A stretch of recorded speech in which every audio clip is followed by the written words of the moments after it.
یار دې مړ نشي په یار دنیا ورانېږي او د هغه مرګ دې په تورو خاورو مول شي. خلکه ما یې صدقه د کټ نه تاو کړئ، زه دې مړ شم خو زما جانان دې جوړ شي.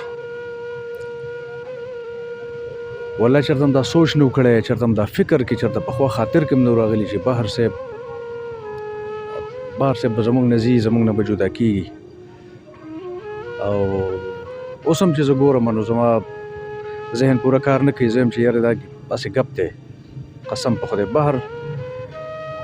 بهر 30-40 کاله د خپل د زړه رنځ د دې چې کومه بیماري و مین، د هغې سره دې سړي 30-40 کاله داسې په نرتوب باندې جنګ وکړو، چې هغه به په موږ کې ژوند پک وهو.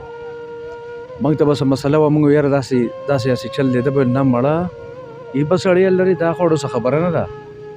د دې خبرو څه په قسم دی موږ ته نوی ژوند میلاو شو. په خپله دننه غوس ریبلې او په هر قدم هغه ته مرګ ولاړ، خو د هغې باوجود یې موږ له ژوند راکړی.